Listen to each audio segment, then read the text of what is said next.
예, 안녕하세요. 일요서울신문 오두환 기자입니다. 네. 예, 오늘 제가 남양주에 왔는데요. 누구를 만나러 왔느냐? 바로 옆에 계시죠. 유재일 평론가 만나러 왔습니다. 많은 분들이 우리 유재일 평론가 근황 궁금해하셔가지고 오늘 근황도 물어볼 겸 그리고 또 추석 특집으로 이 정치 현안에 대해서 좀 인터뷰를 해보려고 왔습니다. 한번 인사하시죠. 예, 안녕하세요, 여러분. 이거 우리 스튜디오에서 내가 계기 된 거로 인사하니까 되게 어색하네. 이게 제가 예. 스튜디오로 볼 때 너무 화려해서 예. 이거 돈 꽤나 들이셨겠구나 사실 이런 생각 들었어요. 돈 많이 들었죠. 예. 근데 와서 실제로 보니까 실제로 보는 것과 또 화면을 보는 거 많이 다른 것 같습니다. 다르죠. 예. 이 기술력의 승리지. 기술력의 승리요. 그렇죠. 이 기술 개발하는 게 사실 세트장 만드는 것보다 기술 개발하는 게 돈 더 들었어요. 근데 이건 이제 범용성이 있으니까 이게 이제 오늘 이제 공동 제작이죠. 예, 공동 제작입니다. 이제 저희 하고 뭐 이러면 이제 예산 문제도 없고 서로 얼굴 붉힐 것도 없고. 그럼요. 그럼요. 윈윈하는 거지. 좋은 내용만 뽑아내면 네. 됩니다. 일요 서울과 유젤 TV는 서로 윈윈하는 관계입니다. 그럼 앞으로 쭉 같이 가는 관계. 이해관계가 너무 복잡할 게 없어. 딱 떨어져. 재밌는 내용 즐거운 방송하면 되는 거죠. 얼마 돈 달라 이런 것도 없으니까. 얼마나 좋아. 이런 그렇죠. 관계, 요즘 같은 살벌한 세상에 이런 관계가 어디 있어? 좋습니다, 아주. 네네. 남양주 생활 어떠세요 요즘? 저요? 바쁘죠. 이사 오신지도 꽤 되셨죠 이쪽은? 여기 이제 2년 돼가죠. 벌써 2년 되셨어요? 1년 7개월. 1년 7개월. 사실 저도 최근에 이사하려고 이쪽 좀 알아봤는데 네. 비싸요. 비싸졌죠. 네, 비싸졌는데 문재인 대통령님 감사합니다. 저는 피해자인데 부동산 정책 피해자. 여기는 한 80% 올랐어요. 80%. 1년 6개월 동안. 뭐 어쨌거나 전 부동산 정책 때문에 이사를 갔습니다. 네. 기존 집주인이 지금 나가달라고 해서 급하게 집을 이사를 했습니다. 예. 버티지 않으셨군요. 그냥 차라리 내가 빨리 나가는 게 마음 편하겠다 싶어가지고 네. 8월달에 이사를 했습니다. 네. 요즘 정치권 뭐 한마디로 좀 어떠죠 분위기가? 정치권요 요새요? 요새는 진짜 이제 뭣도 없죠. 뭣도 없다. 뭣도 없다. 그러니까 뭣도 없다 그런 거예요. 그러니까 곧 무슨 일이 생길 텐데 그래요? 무슨 일 아니 뭐 기본적으로 정해져 있잖아요. 그러니까 내년 4월에 보선이 서울시장하고 대선 앞두고 서울하고 부산에서 지금 보궐선거 시장 선거가 나왔는데 이런 빅 이벤트가 남아져 있는데 지금은 약간 숨고르기 단계죠. 그럼 빅 이벤트 국민의힘 당에서 잘 준비하고 있나요 지금? 국민의힘에서요? 후보가 누구죠? 후보 아직까지 없는 것 같은데. 그럼 예비 후보가 누구죠? 이름 나온 사람도 없죠? 우리 안철수 대표? 국민의힘 아니잖아요. 그쵸 아니죠. 거긴 국민의 뭐였죠? 당인가? 국민의 당이었죠. 국민 시리즈네. 국민 시리즈. 사실 이름만 봤을 땐 둘이 합당하지 않을까 싶은 생각도 들긴 하는데. 네, 그러니까 지금 뭐 그거죠. 준비가 잘 되는 것 같냐라고 하는데 준비를 하고 있어야 준비에 대한 평가를 하죠. 네. 그럼 준비가 하나도 안 되고 있다. 아니 뭘 얘기할 수 있을까요? 아니면 그러면은 후보 예비군을 떠올리기 위한 사람을 띄우거나 예비 과정 같은 거에 대한 얘기도 전혀 없죠 지금. 이건 뭔가 싶어. 그럼 먼저 김종인 비대위원장이 이제 취임한 120일 정도 됐더라고요. 네. 평가를 먼저 한번 해주시죠. 김종인 비대위원장 측이에요. 제재요. 저는 긍정적으로 평가하는데, 근데 김종인 비대위원장의 가장 큰 문제는 본인이 출마할 사람이 아니잖아요. 그렇죠. 본인이 출마할 사람이 아니고 결국은 누군가를 띄워줘야 되거든요. 그런데 지금 시스템을 안정화시켰다. 그건 긍정적으로 평가를 하는데 지금 현재에서 누굴 띄웠죠? 후보군 아무도 없는 것 같아요. 후보가 아무건 못 띄웠죠. 그런데 이건 김종인 위원장만 뭐라고 할 게 아니라 그래서 저는 김종인 위원장한테 뭐라고 하는 게 아니라 김종인 비대위 체제를 얘기하는 거예요. 지금 현재 사람 띄우는 거, 후보 띄우는 거에 대해 그게 가시적인 건 없다. 근데 이제 너무 급한 거 아니냐라고 할 수도 있는데 대선이 지금 얼마 남았어요? 1년 6개월 남았나요? 그렇죠. 얼마 안 남았죠 사실. 대선이 1년 6개월 남았고 그 보궐선거가 7개월 남았는데 지금 대선 주자만 없는 게 아니잖아요. 그렇죠. 지금 보수 정당이 이렇게까지 인물난에 빠지게 된 거 이게 결국은 저는 다 그래요. 그 친박 논쟁, 진박 논쟁 막 이런 거 빠졌을 때 뭐 친이 이제 뭐 이런 거 했을 때도 뭐냐면 결국은 대통령들 이름만 있었고 나머지 사람들은 전부 다 그냥 적당한 용어를 이렇게 쓸게요. 쫄다고. 사람들이 정치인하면 대장을 뽑는 건데 누구의 쫄다구들 이미지에서 나도 이렇게 생각을 해버리니 본인이 그 대통령이 퇴임하고 난 다음에 리더로 쓰나요? 못 써지. 쫄다구란 단어 딱 적절한 것 같아요. 그러니까 쫄로 행동을 했잖아요. 쫄로. 그렇죠. 어. 그렇다고 행동대장 할 만한 사람도 없는 것 같은데. 그러니까 아니 그리고 누구의 행동 대장은 그 다음에 리더가 못 돼요. 그 다음에 리더가 못 된다고요.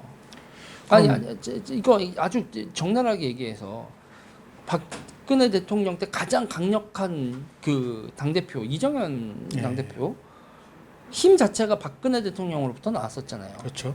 지금 본인을 누가 리더로 생각하냐고요. 지금 선거에서 떨어지신 이후에 이정현 전 의원 같은 경우는 아직 네. 공식적인 활동이 특별히 없으시죠. 그렇죠. 네. 이거 역으로 가서 민주당도 마찬가지예요. 친문 막 이렇게 막 해서 그러면은 이렇게 되는데 지금 우상들이 붕괴된 다음에 본인 이름으로 예를 들면 박주민 의원 있잖아요. 되게 본인 인기 많을 것 같잖아요. 근데 친박 뭐 김어준, 문재인 누구 이런 후광 빼놓고 나서 딱 보면 유튜브 신청할 때 유튜브 개인 방송할 때 50명 왔다며? 40명 왔다나? 그러니까 정치인이라면 저는 그런 거예요. 별이 돼야죠. 그렇죠. 스스로 네. 빛나는. 왜 죄다 행성이냐고. 행성은 태양이 사라지면 어두워져요. 그러면 지금 뭐 국민의힘 당이나 아니면 민주당에서 네. 별이 될 만한 의원들 누가 있을까요? 가능성이 좀 보이는 사람들. 지금 현재 스스로 발광하는 사람은 정치인 중에서 이낙연 의원이 스스로 발광을 한다? 그것도 아닌 것 같은데. 저는 그냥 뭐 백색 외 이제 점점 별이 꺼져가는 것 같고 스스로 막 불타오를 어쨌든 간에 그거죠. 저는 이재명 이재명 지사는 별이라고 봐요. 스스로 빛을 낸다는 걸 보고 원래 별이 아니었었던 사람인데 그런데 문재인 대통령하고 민주당이 아예 불을 질러서 스스로 불이 나게 한 사람 윤석열. 윤석열. 네. 윤석열도 별이 될 가능성이 있다. 지금 윤석열도 지금 핵융합은 하고 있죠. 지금 논란이 되고 있는 그 아내하고 장모의 문제는 어떻게 보세요? 그 문제 자체도 그런 식으로 두들겨 패니까 패면 열나거든요. 패면 열나고 열나면 핵융합 벌어지는 거지. 그건 별 되는 거지. 저는 제일 안타까운 게 안철수 대표가 한때는 별이었는데 너무 빨리 한때는 별이었는데 지금은 아직도 별이에요. 저는 안철수 대표가 아직도 별인데 근데 3%짜리 별이지. 3%짜리 별. 그러니까 3% 완전 희미한 별이네요, 그럼. 그렇죠. 3%짜리 별이어서 저기서 그 문재인이라는 별이 비춰주고 있는 이낙연보다도 더 어두운 별이지. 행성보다 더 어두운 별. 굳이 국민의힘 당 내에서 좀 골라본다면. 당에서요? 네. 내에서요? 네. 없나요?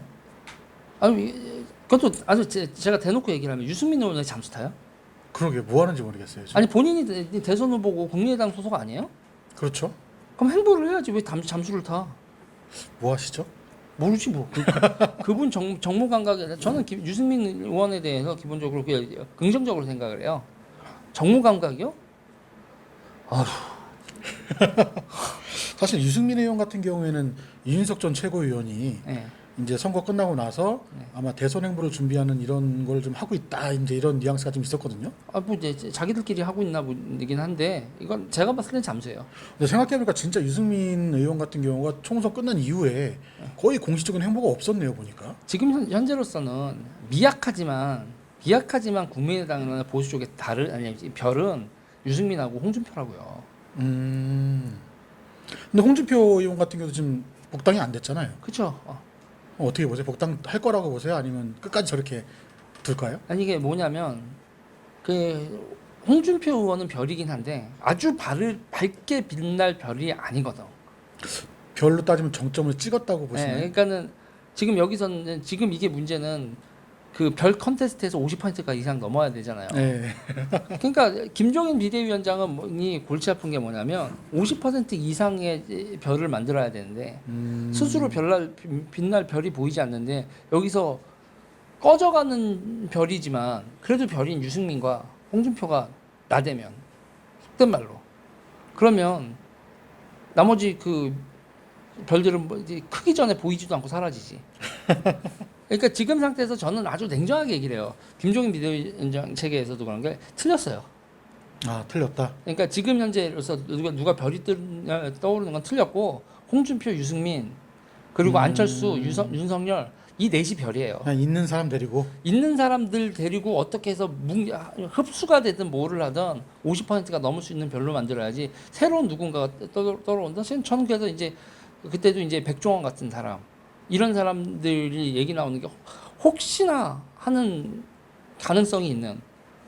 그런데 그런 것도 영입이 되고 모고를 해서 작업이 들어가야 되잖아요. 그렇죠. 근데 지금 겉으로 드러난 그런 움직임이 거의 없는 것 같아요. 그리고 움직임이 없을 뿐만 아니라 가능하지가 않죠. 왜 가능하지 않은 거죠 그런 일이? 왜냐하면 그 우리가 불을 붙이려고 해도 그 습기 차거나 물 먹은 종이는 불 안 붙거든요. 그렇죠. 택도 없죠. 예. 국민의힘이 그래요. 아 지금 현재 국민의힘 당이 그렇다. 그러니까 활발 불타리기엔 오염된. 아 그러면 궁극적으로 국민의힘당 뭐 재창당이 아니라 그냥 없애고 새로 만들어야 된다? 없애고 이렇게 리파이너리를 해야죠. 그러니까 그 정제를 한번 해야죠. 정제를. 총재할 수 있는 방법이 근데 그 정제를 김종인 비대위원장이 잘 못하는 거예요. 그러니까 그러면 결국은 김종인 체제에서도 가능성이 없다는 결론이네요. 유평론가 입장에서는 외부 충격이 있어야지 되겠죠. 외부 충격. 그러니까 우리가 그거잖아요. 항상 자기들끼리 이제 똘똘 뭉쳐서 더러운 상태로 있는데 좀 맑은 물이 들어가야 되는데. 이제 이게 필터링을 하려면 깨져야죠. 근데 그 스스로 깨지겠어요? 외부 충격으로 깨지지. 그렇다고 국민의당과 합치는 것 갖고는 택도 없을 거 아니에요. 그리고 총선 가지고도 지금 딱 2012년 민주당이에요. 그러니까 총선 끝나고 나 국회의원 됐으니까 됐어. 대통령 뭐 이렇게 나랑 뭔 상관이야. 그러니까 현역 의원들이나 초선 의원들 같은 경우 일단 자기의 목적을 달성했으니까 네. 다른 건 중요하지가 않다. 네. 그냥 지금 상태로 쭉 가도 국회의원 임기는 보장이 돼 있으니까. 그렇죠. 그리고 이제 외부 충격이라는 건 어쨌든 간에 내년 4월에 일정이 있잖아요. 네. 서울시장에서 지던 서울시장하고 부산시장에서 만약에 서울시장은 그렇다 쳐도 부산시장에서 지면 그러면 저기 또 난리 날 거고. 부산시장에서 질 것 같으세요? 지면 죽어야죠. 서울시장은 어떻게? 서울시장도 보세요? 지금 이 상태라면 뭐냐면 이번 총선도 이렇게 질 총선이 아니었거든요. 지금도 분명히 서울시장 판때기 자체가 나쁘지가 않아요.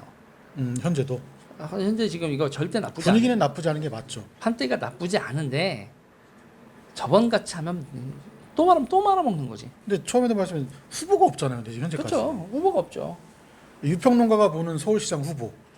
서울시장 후보요. 네. 지금 상태로 가지고는 안철수 대표가 좋긴 한데 안철수 대표는 또 대선도 나가야 되고 그렇죠. 본인이 일단 거부하고 있는 상황이죠. 본인도 그런 거고 지금 상태에서는 뭐 글쎄 뭐 자기가 하고 싶은 분은 서초구청장 조은희 의원 본인이 하고 싶어서 난리인 분은 분명한 분은 그분 한 분 받고 또 누구 있어요? 나 하고 싶어서 없어요. 이름 나오는 사람이. 이혜훈 전 의원도 하고 싶었다 하는 것 같고. 그렇죠. 근데 뭐 현역이 아니고 이미 벌써 뒤안길로 이렇게 물러나신 분 같고. 그러니까요. 여기서는 뭐 여태까지 이름 거론됐던 홍정우 의원이나 뭐 이런 사람들도 마찬가지잖아요. 홍정욱 의원도 뜸을 이 정도로 들였으면 이제 밥이 타지. 너무 뜻만 들이고 앞으로 좀 나와야 되는데 사실 딸 문제가 가장 큰 걸림돌이 아닌가 싶어요. 홍정우 의원도. 뭐 그렇죠. 네. 그러니까 지금 이제 한국 정치에서 다 자식들 문제가 뭐가 이렇게 복잡한지. 이게 우리나라가 유독 그런 것 같습니다. 그렇죠. 의원들 같은 경우에 자식 문제 아니면 재산 문제. 절레절레. 갑자기 지금 재산 얘기가 나와서 말인데 네. 최근에 또 이제 뭐 우리 박덕흠 의원 네. 또 문제가 있었고 뭐 김홍걸 의원도 문제가 있었고 네. 뭐 또 그 전에는 이제 조국 전 법무부 장관 네. 또 최근에 이제 추미애 법무부 장관 여러 사람이 좀 문제가 많았잖아요. 네. 근데 그냥- 저는 박덕흠 의원하고 딴 분들하고 좀 다르게 봐야 될 것 같아요. 왜 특별히 이유가 있나요? 아니 그냥 그 돈 치부를 하는 과정도 치부를 하는 과정인데 네. 유미한 의원 돈하고 김홍걸 의원 돈은 물음표를 훨씬 더 많이 찍어야 되는 거거든. 그럼 그냥 톡 까놓고 얘기했을 때 방금 제가 거론한 사람 중에 제일 나쁜 놈이 누군가요? 제일 나쁜 놈. 놈이요? 연도 있잖아요. 그래서 꼭 남자라고 할 필요는 없고 제일 나쁜 놈이라면 누굴까요? 한 명 고른다면. 저요? 네. 이걸 꼭 골라야 돼요? 다 나쁜 놈인가요? 그쵸. 다 똑같다? 그냥 뭐 그래도 제일 나쁜 놈 하나 고르라면. 위선자. 네, 위선자요. 그러니까 뭐 새로 장명을 하나 하고 싶어요. 뭐라고요? 요새 많이 뜨는 거 있잖아요. 추국향이라고. 추국향? 네. 야, 그럼 잠깐 추국향이면은 누구죠? 이게 보이잖아요. 이게 추. 네, 추, 국, 향. 보이잖아요. 누군지 얘기 이제 뭘 얘기 안 해. 예. 이름 좋네. 제가 얘기할게요. 아니야. 추국향. 딱 좋네요. 추국향. 이런 말 유튜브에서 많이 쓰는 말인가요? 제가 지금 써요. 아. 어디 커뮤니티에서 밈으로 나왔던 것 같은데 제가 띄우고 있죠. 아, 추국향. 야, 귀에 쏙쏙 들어오는데요. 제가 만든 건 아닙니다. 제가 만든 건 그렇구나. 아닌데 똥내 난다고 그랬죠. 그러면 또 궁금한 게 결국은 어쨌거나 뭐 지금의 여당, 뭐 민주당하고 정부 이야기를 좀 안 할 수가 없잖아요. 예. 올 한 해 정말 많이 시끄러웠는데 예. 지금까지의 이런 행동들과 정책들, 뭐 국회의원들 다 봤을 때 몇 점 정도 줄 수 있으실까요? 점수요? 네. 낙제. 낙제? 점수 거부.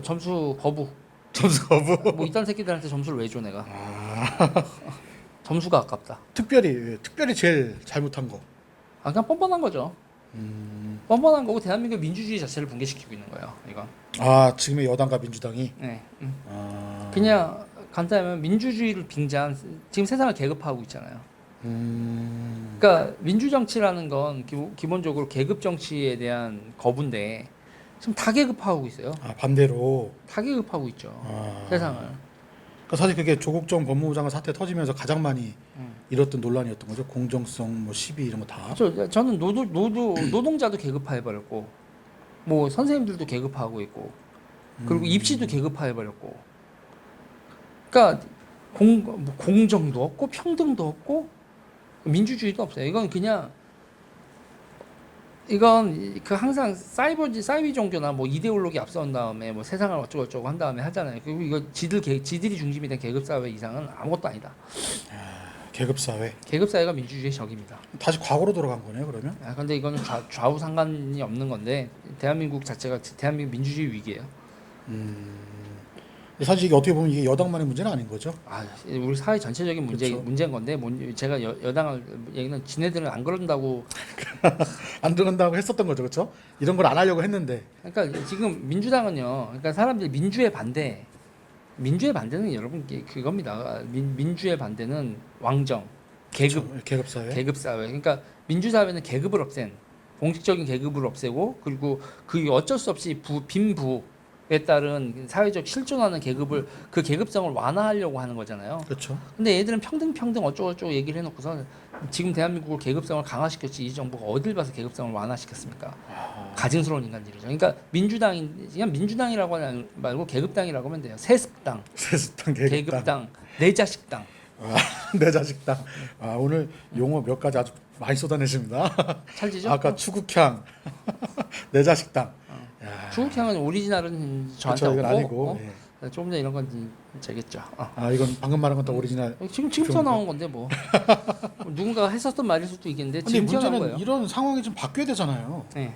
근데 지금 상황에서 바뀔 기미가 안 보여요. 바뀌겠어요? 근데 바뀌겠어요? 아니 바꿔야 되잖아요, 근데. 바꿔야 되는데 이제 이거는 바꾸는 건 이 인간들이 바뀌겠냐고 선거로 바뀔 수밖에 없어요. 이 인간들 그냥 이런 인간들이에요. 이런 인간들을 확인을 하고도 좋다고 그러는 국민이 또 찍어주면 그럼 답이 없지. 아니 그럼 반대로 그럼 보수당이 잘해야 될 거 아니에요, 또 그러면. 보수당이 얼마나 한심하면 이러고 있어도 그래도 쟤네들보단 낫잖아 이런 그러니까 얘기가 그래도 나오니까. 니네는 안 찍어 지금 이거잖아요, 지금. 그래서 사실 이런 걸 좀 바꿔보시려고 이제 시민단체 활동도 하시는 거 아니에요? 저요? 그거 열심히 하죠. 지금 시민단체가 얼마 되었죠, 만드신 지? 이제 12월 달에 만들어졌으니까 지금 이제 9달 됐죠. 아직 1년은 좀 안 됐네요. 예. 딱 그냥 올해 1월에 그냥 시작과 함께 만들어진 거니까 그냥 지금까지 9개월 정도 시민단체 활동 지금 사무처장으로 또 계시죠. 네. 이렇게 막상 시민단체 활동을 해보니까 어떠세요, 느낌은 또? 시민단체 해보니까요. 네.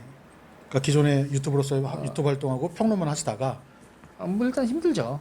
힘들고 이제 이게 여러분 그 집단이 모여서 사람이 이렇게 모이는 데 있어서 이게 어떤 그 컬트적인 종교, 이데올로기 이런 게 아니라 그냥 상식을 가지고 사람들이 모인다라는 것 자체가 되게 힘든 일이에요. 그렇죠. 그리고 규모가 커지기도 힘들고 그렇죠. 리더십에도 문제가 생기고 뭐 그런 건데 그래도 이제 뭐 우리는 그래요. 그러니까 그래서 시민단체죠. 뭐 정치단체가 아니라 그래서 이제 뭐 옳다고 생각한 서로가 그 한 번에 한 번 있잖아요. 어떤 이슈가 있을 때마다 그걸 중심으로 하는 게 맞는 것 같다는 생각도 들어요. 많이 이제 반성도 들고 하는데 하면서 이제는 그 우파분들한테는 그런 얘기 해주고 싶은 게 지금 앞으로 정치에서 계속 이쪽하고 상대하고 싶으면 우파 분들도 그 우파 좌파 따지는 게 웃기긴 한데 시민운동에 좀 관심을 가지셔야 될 거다.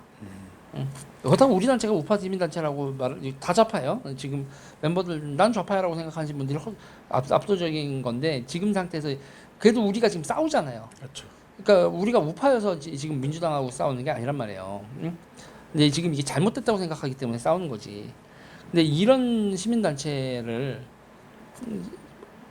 이게 자기네들이 생각하는 어떤 무엇이 있다면 그런 걸 압력단체나 이익단체 말고 순수한. 시대의 상식이라는 걸 생각을 하는 사람들 그런 거에 우파들 분들도 어느 정도 해야 이렇게까지 위기를 맞지는 않는다. 상식적 아니, 지금까지 상황을 보면은 사실 보수 쪽에서 이런 시민단체를 조직하고 힘을 모으는 이런 게 좀 약해요. 그러니까 이렇게 보수 쪽은 사실 보수 쪽의 단체는 정경련이 보수의 단체였죠. 그렇죠. 여태까지는 정점을 이룬. 예, 그리고 이제 돈이라든지 그런 거에서도 그러니까 시민단체라기보다는 확실히 이익단체죠. 여태까지는. 예, 그랬는데 그러니까 보수의 주류들은 이익단체 중심이었고 그 정점에는 정경련 같은 것이 있었던 거고. 그래서 이제 가장 이제 보수가 문제가 생겼던 거는 그 이익단체들의 이익을 조율을 해야 되는 게 정치지 그 이익이 관철되게 도와주는 게 정치는 아니란 말이에요. 그러니까 우파가 망하는 거예요. 그러니까 재벌의 이익이라면 무조건 관철시켜야 된다. 지금까지는 그래도 그런 논리였던 거죠. 지금도 그러고 있어요. 아직도 많은 분들이 재벌에 대해서 하는 거 그거는 규제하는 건 잘못됐고 막 이런 이익은요 세상의 모든 이익이라는 건 조율돼야 되는 거지. 그렇죠. 한쪽의 이익이 한쪽만 관철되면 나머지 사람은 엿먹는 겁니다. 그렇죠. 그렇죠? 그래서 이제 일호소하고 제 관계도 또 원만할 수 있는 게 무리하는 걸 요구하진 그렇죠. 않고 나는 내 몸값은 얼마니까 이제 정해놓고 존중 이러면 되겠냐고요. 어? 그렇죠. 돈 문제를 갖고 이제 예. 내 거 얼마큼, 네 거 얼마큼 따지기 시작하면 한두 끝도 없는 거고. 그러니까 저는 기본적으로 노동자 자본 그러니까 자본가한테는 이익을 주고 노동자한테 일자리하고 괜찮은 삶 그렇죠? 그러니까 서로가 원하는 게 있잖아요. 서로가 원하는 거에 대해서 이익이 조율되면 그게 민주사회라고 보는 거예요. 한쪽을 적으로 보고 노동조합을 때려 죽여야 돼. 자본가를 때려 죽여야 돼. 결국 때려 죽인다고 했는데 그래서 서로 만나가지고 비정규직하고 협력업체 터는 거 아니 나는 협력업체 터는 아이디어가 노조한테 나온다니까요, 여러분. 사실 요즘 노조가 예전에 생각할 때 그런 노조는 아니잖아요. 그러니까 조직화되고 정치화된 사람들이 그렇지 않은 사람들을 털어먹는 세상이란 말이에요. 그렇죠. 그러니까 저는 그런 거예요. 자본과 노동조합과 자본인이 합세해서 90%의 협력업체와 그 비정규직을 후려친다면 이거는 그게 딱 지금 민주당하고 그렇죠. 국민의힘이 하는 모습이에요. 그러니까 대한민국 사람들의 저마다 힘없는 사람들의 이익에 대해서는 외면해 보면서 립 서비스만 해주잖아요. 그렇죠. 그러면서 희망을 주고 거짓 희망이죠. 그건 표 도둑질이에요, 그건. 근데 이미 그렇게 했죠. 그래서 저는 강준만 선생이 쇼핑은 투표보다 중요하다 뭐 이런 얘기. 쇼핑은 투표보다 중요하다. 투표하다 뭐 이렇게 그 얘기 뭐냐면 아니 다들 세속적으로 자기 이익을 얘기해라. 우상 숭배하지 말고 간단하게 얘기하면 지역이라고 난 경상도가에서 누가 나오는 게 본인들한테 무슨 이익이 되는지를 생각을 해봐야 된다는 얘기죠. 옛날 같은 경우, 그러니까 다 정체성 정치를 하기 때문에 쇼핑할 때 여러분 따져요 이런 거 저런 거? 안 따지죠. 안 따지죠. 나한테 진짜 필요한지. 그래서 이제 이런 말 있잖아요. 그래서 정용진 그때 신세계 뭐 이렇게 대형 유통망 지금도 계속 요번에도 화폐 발행하면서 이마트 가지 마라, 뭐 홈플러스 가지 마라, 이 돈은 소상공인한테 막 쓰라 막 이러잖아요. 그때 이제 아니 좌우 따지냐고 쇼핑할 때 쇼핑할 때 좌우 따지냐? 이념 따지냐고요. 아니거든 우리는. 그러니까 그렇죠. 지금 21세기 정치라는 거에 있어서 아직도 우리가 지금 뭔가 좀 착각하고 있다는 거예요.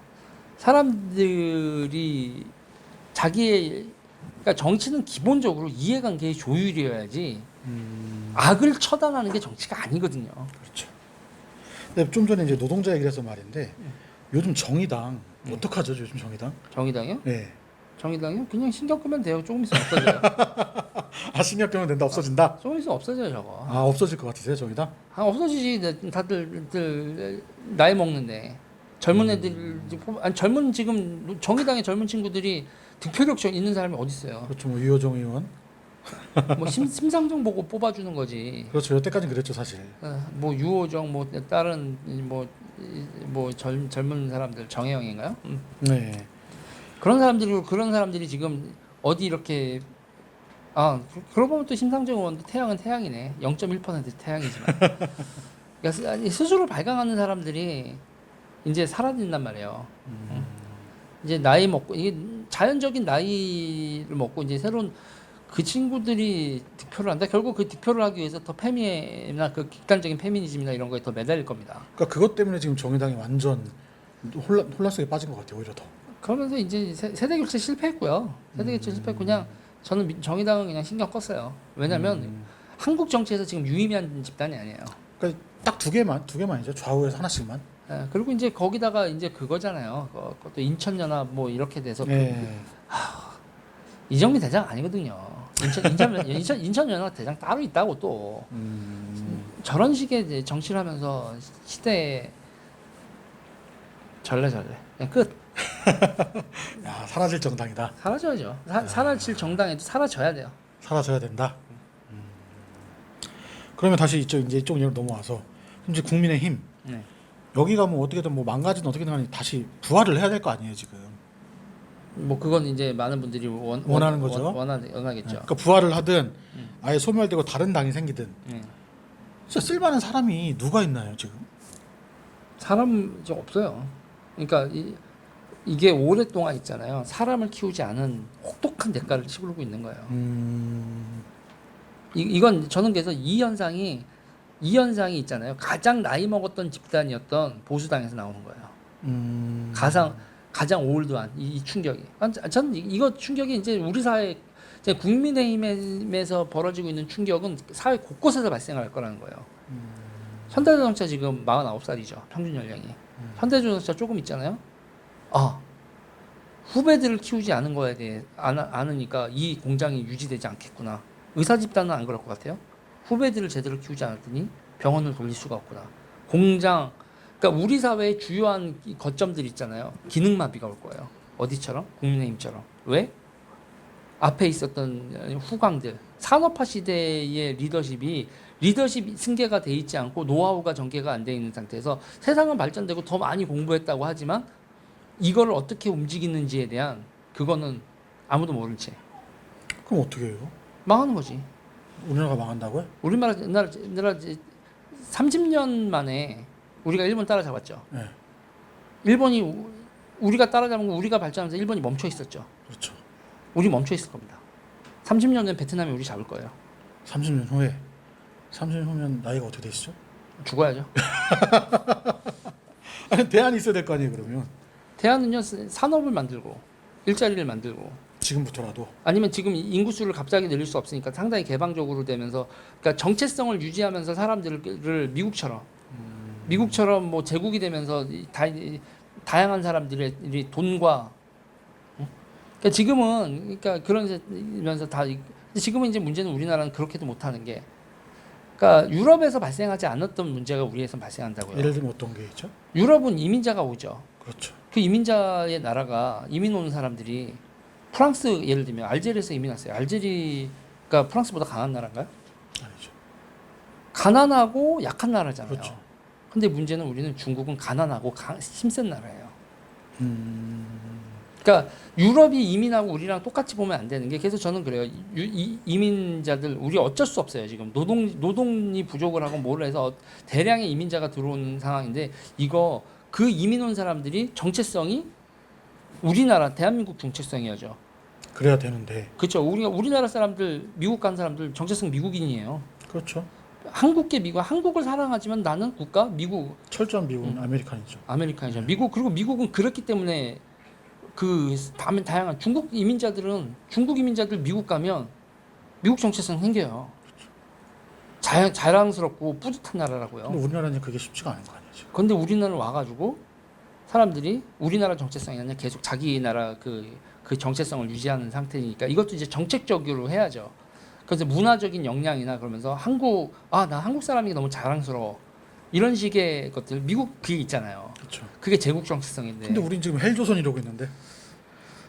그러니까 그것도 이제 이게 결국은 국정을 하면서 이제 이 국가의 정체성 만들고 자부심을 심어주는 거 있잖아요. 그것도 국정에서 되게 중요한 부분이고 그러니까 대한민국의 시민권을 갖고 시민권자로서 정체성을 가지게 하는 이민 정책들 되게 중요하고 특히 중국 사람들이 우르르 몰려와서 거의 중국 정체성을 가진 사람들이 와서 우리의 상당수가 되면 그거 되게 위험한 일이 벌어지는 거예요. 그렇죠. 그러니까 그 국가 정체성은 버리고 이슬람 정체성만 유지를 해도 저렇게 테러가 생기고 난리가 나는데 이제 이거는 현실적으로 생각을 해야죠. 그런데 진짜 현실적으로 닥친 문제인데 60만 명씩 태어난 사람과 그러니까 노년층 100만 명, 태어난 사람 몇십만 명.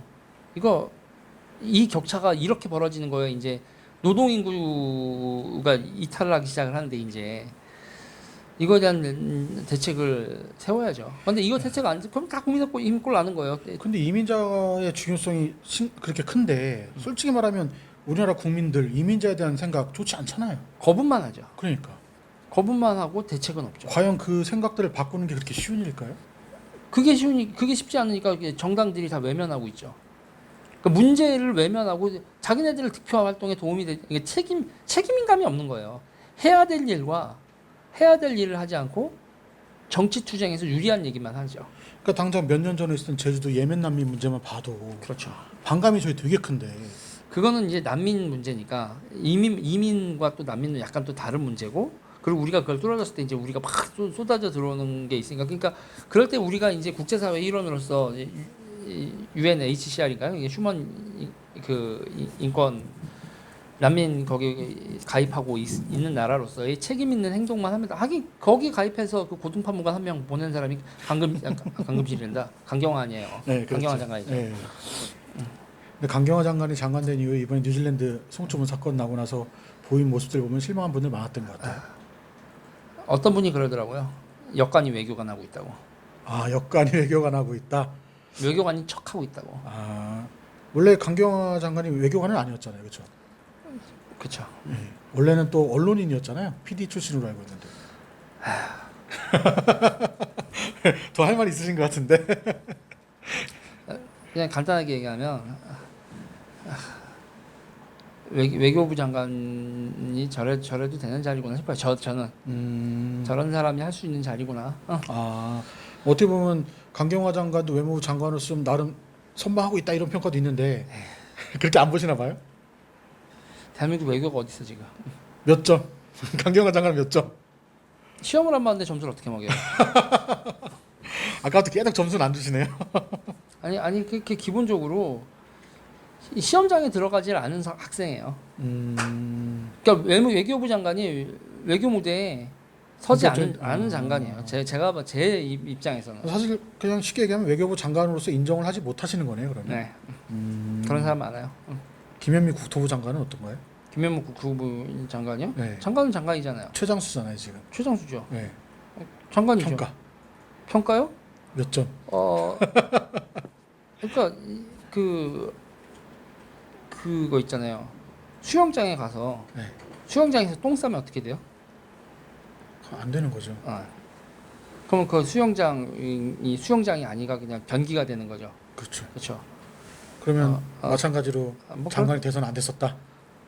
아니 그러니까 장관은 장관이라니까요. 장관은 장관인데. 그러니까는 수영장에 들어갔잖아요. 그러니까 수영장에 들어가는 수영 선수예요. 거기서 똥을 그러니까 싸서 그렇지. 장관은 됐는데 똥만 쌌다. 그러니까 국토부 자체가 엉망진창이 됐잖아요. 그래도 안 바꾸던데요? 왜 그래요, 그건 도대체? 그러니까요. 그치. 수영장에는 벌레가 못 살지. 야기독해서. 테라포밍 하고 있죠. 대장균이 살 수 있는 근원 서식지를 만들어주네. 좀 오늘 유재일 평론가가 재밌는 얘기 많이 해주시는데 사실 이제 여러 가지 이야기를 했는데 결국은 어쨌거나 여당이 잘 되기 위해서는 야당이 또 잘 돼야 되잖아요. 야당이 좀 견제를 해줘야지 이렇게 네. 됐죠. 그럼 이제 제대로 된 야당이 좀 견제를 할 수 있게 네. 조언을 좀 해주신다면 어떤 이슈, 어떤 아젠다를 좀 잡았으면 좋겠다. 그런 게 있다면 어떤 게 있을까요? 아 저는요 지금 국민의힘이 있잖아요. 그냥 아무것도 안 했으면 좋겠어요. 왜냐하면 우리한테 인간이 어느 정도까지 뻔뻔할 수 있는지 그렇지 잘하고 있어요 그거는. 쟤들이 하는 대로 있잖아요. 얼마나 뻔뻔. 우리가 저것들을 너무 극혐. 이게 맨 처음에 이제 우리가 처음에 무기력증을 겪을 거예요. 지금이 딱 그거라고 봐요. 도대체 와 어떻게 저럴 수 있지? 이렇게 무기력증이 되는데 이 무기력증이 그래서 저는 그래요. 너무 제가 부정선거나 그런 것도 되게 반대한 게 너무 쓸데없는 거에 분노하지 말아라. 왜냐면 그러면 나중에 진짜 힘을 내야 될 때 있잖아요. 선거 앞두고 우리가 진짜 힘내야 될 건 내년 4월 선거. 네. 그리고 아니 어떻게 끌어내리긴 어떻게 끌어내려? 선거로 끌어내리지. 그렇죠. 뭐 민주주의 국가는 할 수 있는 게 그거밖에 없잖아요. 부정선거 밝혀내서 끌어내리고. 이미 지나간 얘기잖아요, 그건 사실. 그렇게 해서 에너지 빼고 나면 선거 때 에너지 빠진다고요. 우리는 어쩔 수 없어요. 보궐선거, 네. 대통령 선거, 총선. 네. 총선 졌죠. 진 거예요. 근데 다행이잖아. 대선 2년밖에 안 남았잖아. 그렇죠. 그러니까 대선 졌네 그러면 이 대선 준비해야지. 진 거 가지고 계속 그거 바라보면서 그러면서 다음에도 또 질 거야. 부정선거 못 고치면 다음에도 또 질 거야. 아니 부정선거 못 고쳐서가 아니라 질만 하니까 진 거예요. 그러니까 내년 지방선거와 총선을 준비해라. 그렇죠. 그리고 제가 아까도 얘기했지만 이번 총선에서도 얼마나 공천 과정에서 기자님하고 내가 다 얘기를 못해서 그렇지 똥들을 얼마나 쌌냐고. 그랬죠. 네.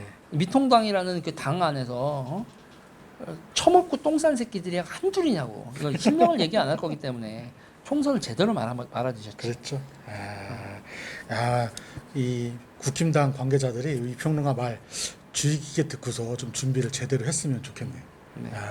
이거 아주 오늘 엑기스 같은 말 많이 나왔습니다 오늘. 이게 왜 이런 말이 나오냐면 기자님하고 나하고 케미가 좋아서 그래. 오늘 처음 만난 사람이었으면 내가 이렇게 편하게 얘기하겠네. 다행입니다. 그럼 또 마지막으로 지금 당장 이제 개천절 또 보수 집회한다고 난리인데 이거 어떻게 해야 될까요? 좀 조언 좀 해주세요. 하지 마. 하지 마. 드라이브 집회도 자동차 집회도 하지 마요. 제가 딱 한마디 통제 돼요? 안 되죠. 통제 안 될 바에는 하지 마라. 통제 안 된다는 게 무슨 뜻이냐면 편제가 안 돼 있다는 얘기예요. 그렇죠. 편제가 안 돼 있다는 건 뭐냐면 오합지졸이라는 그렇지. 얘기고 오합지졸은 전쟁터 나가면 다 뒤져. 아, 하지 마. 제가 맨날 이제 아니 제 보수분들이 정말 저한테 싫어하는 얘기면 제가 그러니까요. 님들은 지금 황건적인. 오늘 말 재밌어요. 황건적이에요. 전쟁 나가면 다 줘요. 근데 여러분 제가 하는 게 뭐냐면 황건적이요. 나중에 이 삼국의 혼란을 종지부지은 정예병으로 거듭난다니까요. 조조의 청주병이 황건적이거든요. 잘 버텨야 되는 거잖아요. 그렇게 거듭나려면. 그러니까 리더 잘 만들어야 되고. 그렇죠. 그러니까 정치적 군대로 다시 편제되면. 그러니까 지금 이거는 저는 우파 시민들이 되게 기분이 나쁘겠지만 님들 황건적 맞아요. 님들 황건적 맞고요. 이거는 님들 문제라기보단 지도자들의 문제예요. 근데 그 지도자들이 그러니까 없잖아요. 지금 또 문제는. 님들 지도자 장각이라고. 조조 아니라고. 정말 멍청하다고. 조조 같은 지도자 없을까요 어디? 저요? 나중에 싸가지 없는 건 조조급인 것 같아. 갑자기 싸가지 얘기 나오니까 진중권 씨하고 유시민 얘기가 생각이 나는데. 근데 유시민도 이제 알릴레오 3로 다시 나온다고 하던데. 네, 둘 다 사람 오장육부 뒤집어 놓는 말 싸가지 없게 하는 거로 대한민국 원투펀치 아닙니까? 재밌어요? 사실 기대가 되기는 해요. 왜냐면 여태까지는 진중권 전 교수 혼자서 계속 떠들어댔잖아요. 근데 유시민 이사장이 나온다고 하니까 사실 이제 유시민 선생님 또 어떤 얘기 갖고 얘기할지도 궁금하기는 한데 나온다고 하니까 벌써 진중권 교수 벌써 직설 날리기 시작하더라고요. 독설 날리기 시작을 했어 보니까. 그럼 유시민도 이제 무시하고 싶겠지. 그렇겠죠. 서로가 서로를 무시하고 싶을 텐데. 제가 또 어려운 질문 해볼게요. 그러면. 개인적으로 보시기에 둘 중에 누가 더 낫냐? 어떤 면에서요? 누가 더 싸가지 없냐고요? 그렇죠. 누가 더 싸가지 없냐? 먼저 그 질문 첫 번째. 그러니까 싸가지 없다는 건 인성이 싸가지 없다라는 게 아니라 일명 이게 싸가지 없다는 게 이제 강주만 선생 그 건데 상대의 속을 뒤집는 말을 누가 더 잘하느냐? 진중권. 지금은. 왜냐면요. 그게 왜 그런 차이가 나냐면 진중권은요 마저도 해요. 일단은 잃을 게 없어서 그런가요, 더? 아니 그러니까는 그 제가 얘기하니까 어렸을 때 있잖아요. 이거 네. 어렸을 때로 하면 그 맞을 것 같아도 한번 지르고 도망가는 스타일. 유시민은 맞을 것 같으면 안 하는 안 하는 스타일. 약간 유시민 이사장은 약간 양반 같은 스타일이네요, 그러면. 그, 굳이 비교를 서로 하자면. 구치소 청소하는 스타일. 예? 구치소 청소하는 스타일. 나 때리지 마요. 그러면 그냥 자술서 수술 쓰는 스타일. 그러니까 누가 더 싸가지 없기로 따지면 진중권. 그러면 스피커로서 좀 더 영향력이 세다. 스피커로서 더 영향력이 세다요? 네. 그러니까 스피커로만 봤을 때는 누굴 이용하겠냐 물어본다면 누굴 이용하시겠어요? 스피커로만 보면 네. 한쪽은 지금 팬심을 잡고 있는 거니까. 그러니까 유시민 같은 경우엔 스피커로서는 맛이 가는 거죠. 왜냐면 이게 별로 생각할 필요가 없어요. 아무렇게나 짓거려도 와 해줄 사람들이 있으면 아니 그러면은 갈고 닦겠냐고요 본인을. 그냥 느슨하게 살아도 되는데. 그럼 지금 유시민 이사장이 그런 상태다. 그렇죠. 진중권 선생 같은 경우에는 지금 세상이 사람들이 진중권 좋아서 진중권 말 좋아하는 아니 보수분들이 진중권 좋아해? 그러니까 진중권 선생은 진중권이 좋은 게 아니라 진중권의 말이 그렇죠. 아주 좋은 가슴 거잖아요. 술 파니까. 그리고 진중권 선생도 그러니까 그 자기 말과 글을 갈고 닦아야 되는 거잖아요. 그럼 유시민은 지금 유시민의 말과 글이 아니라 유시민이 좋다는 거잖아요. 그러면 말과 글이 무뎌질 수밖에 없지. 저러다 이제 정치투쟁에서 뒤지는 거라고. 무뎌진 칼. 칼이 무뎌지면 결국 뒤져. 상대방이 찌르는 거죠. 내가 찌를 수 없으니까. 그리고 뭐 이렇게 어디 건데 무디지만 나 같은 스타일도 있거든. 나는 굳이 얘기를 하면 칼이 아니라 메이스지. 메이스? 철퇴. 아, 곤봉. 좀 무지막지한데요, 그럼? 메이스, 곤봉, 몽둥이. 칼하고 묻으시면 칼날 나가는. 전혀 이미지랑 다른데요. 무대뽀. 네가 뭐 막으면 어쩔 건데. 제가 유평론가 이렇게 직접 뵌 게 지금 몇 달 만이죠? 5월 이후잖아요, 그죠? 6월, 7월, 8월. 전화 통화는 몇 번 한 것 같은데. 한 3개월 만에 뵀는데 오늘 남양주까지 온 보람이 있습니다. 그리고 이제 보수분들이 저한테 뭐 많은 분들이 그런 걸 기대하는 분들이 있는데 제가 하는 거 걱정 마요. 네, 제가 반드시 죽입니다 이 인간들을. 누구를? 지금 이 도둑놈들, 세금 도둑놈들은 이걸 뭐 좌파 우파 뭐 이런 차원의 인가 아니라 지금 이 문재인 정부와의 세금 도둑놈들은 가만 안 두겠다. 아니 지금 계속 추적 중이고 덜미 잡은 것도 제가 물어보려고 했어요. 저도 요즘 집중하고 있는 이슈는 뭡니까 물어보려고 했는데 이 새끼들 때려 죽이는 거.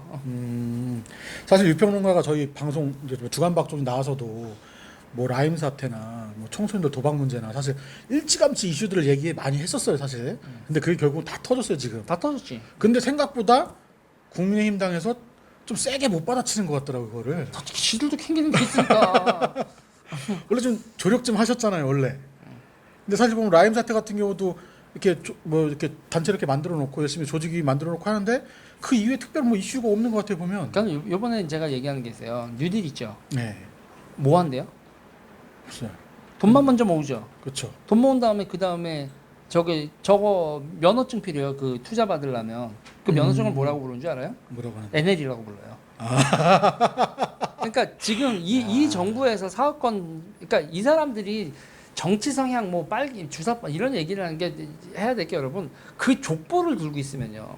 족보를 들고 있어야 사업권에 접근이 되는 거라고요. 사실 늘 지적을 하셨던 부분이에요. 네. 현재 문재인 정부 그리고 지금 민주당 내 주류가 되는 사람 소위 운동권 네. 그중에 NL 그래서 얘기를 하셨고 제가 이념적으로 문제라기보다는 이념적으로도 문제긴 문제인데 이 사람들한테 이건 그냥 이권에 나 니네 집안 사람이야. 그러니까는 이 사업 좀 하게 해줘. 그래서 저는 그래요. 뉴딜 펀드는 뭐가 되냐? 나라 가지고 하는 VIK가 될 거다. 나라 가지고 하는 VIK VIK. 국가 버전. VIK가 1조 가지고 돈 먼저 모았거든요. 네. 그 다음에 엄한 데다 연락 투자하고 신라젠도 투자하고 막 해서 게이트 그러니까 터졌죠. 돈 버는 사람은 따로 있을 거고 뭐 NL이나 이런 사람들 돈 잃는 사람들은 대부분 국민들 시민들. 그러니까 여기서 보면 근데 이제 돈 잃는 사람은 없죠. 국가가 보증을 해주니까.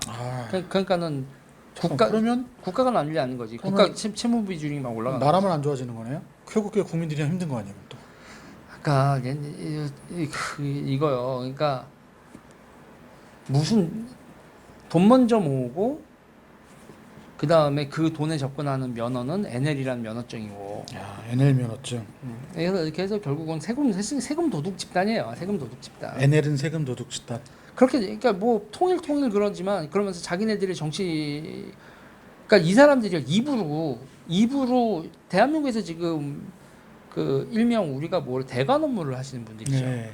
대관 업무를 할 때 어떻게 하면은 대관 업무를 하기 좋냐? 일단 통일 얘기하고 북한에 대한 로망 얘기하고 반일 얘기하고 그러다가 나 학교 다닐 때 NL이었어. 최고네요, 그럼. 그리고 없는 족보 만드는 거야. 완전 선골되는데 그럼. 지금 그것도 이제 몇 개 지금 웃긴 에피소드가 있는데 아직 제가 깔 단계가 아니지만 기본적인 NL이 아니야. 아, NL은 아닌데 자기가 NL이 아니야. NL이 NL이 아닌데 척하는 거예요. 대관 업무를 위해서 NL 조직원이 되는 거지. 아, 지금 아, 과거에 한 게 아니라. 과거에 한 게 아니라 그 NL 사람들이랑 어울려 다니면 그러니까 그래 보이니? NL처럼 보이잖아. 네. 그럼 대관 업무가 편한 거야. 아, 이거 새로운 비즈니스 팁이네요. 비즈니스 팁이죠. 아니 그 영업 잘하는 사람들 보면 경상도 사람들 만나면 경상도 사투리 쓰고 전라도 만나면 그렇죠. 전라도 사투리 썼던 전설적인 영업맹들이 있잖아요. 그렇죠. 그런 사람들이 지금 그겁니다. 갑자기 NL이 되는 거야. 소위 말하는 각종 정부 사업, 돈 되는 사업에 붙어 있는 분들이 다 그런 분들이다. 장난 아니야. 그런 사람들 속으로 북한 싫어해도 이불은 통일. 그렇죠. 내 돈 버는 거니까. 그 사람들이 그러면 생각이 다 바뀌었어. 그러니까 지금도 주사파겠냐고요. 저 아니겠죠. 아닌데 네. 아닌데 코드가 우리가 패밀리인 이 개떼같이 많은 인간들 있잖아요. 이걸 딱 하나로 묶는 코드가 NL. 그러니까 NL은 지금 누구랑 싸우게 되는 거냐면 그러니까 기독교랑 싸우게 되는 거예요. 대한민국 아, 그런 급인 거예요, 이제. NL은. 대한민국에 있는 커다란 그러니까 우상을 중심, 그러니까 신을 중심으로 하고 뭐하고 하는 조직된 방식, 하는 행태, 그리고 이런 사회적 이권에 개입할 때의 영업망으로서 아니 교회 하느님 믿어서 교회 다니는 사람 없는 거 그렇지 않고 영업 때문에 교회 다니는 사람들 있다는 거 우리가 알아요. 그러면 이 영업망에 또 하나의 종교인이 NL에 있잖아요. 그런 영업맹들이 없겠냐고. 지금 나라가 개판이라니까. 어쩌다 인터뷰하면서 NL과 기독교까지 비교하게 됐는데. 그러니까 거대 조직을 만들어서 패밀리즘을 만들고 거래를 할 수 있는 코드. 그럼 이거 어떻게 척결해요? 어떻게 바꿔요, 이제? 어떻게 하냐고요? 네. 지들이 스스로 벗을 겁니다. 망가지는 수밖에 없다. 많이 처먹으면 네. 똥은 싸거든요. 스스로 무너진다. 네. 똥 쌀 때 가가지고 똥 쌌네. 먹은 성분이 무슨 성분이 먹었길래 이 똥을 쌌을까? 나라 세금 쳐드셨네. 그럼 죽여야죠. 역시 이 평론가 재밌는 얘기 오늘 많이 해주셨는데 네. 거듭 말씀드리지만 남양주 온 보람이 있습니다. 제가 남양주 지난번 가봤지 실제로 이쪽 걸어본 적은 오늘 처음인데 여기 남양주 도농역에서 가깝습니다. 유평론가 사무실이. 그래서 지금 오늘 좀 저희가 인터뷰 뭐 즐겁게 보셨는지 모르겠는데 재밌는 이야기 좀 많이 나온 것 같아요. 그래서 오늘 영상으로도 보시고 따로 일요서울에서는 지면으로도 또 유재일 평론가 오늘 인터뷰한 내용들 저희가 따로 내보낼 겁니다. 그래서 한번 지면이나 인터넷 기사도 참고를 해주시면 좋을 것 같고요.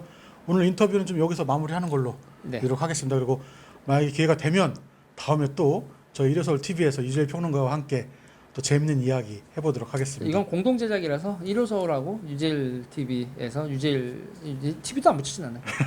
양쪽에 다 업로드 될 겁니다. 여러분. 예. 뭐 양쪽에서 어느 곳에서 보시든 좋은 댓글, 좋아요 많이 눌러주시면 좋겠습니다. 오늘 인터뷰 여기까지 했습니다. 감사합니다. 여러분 감사합니다.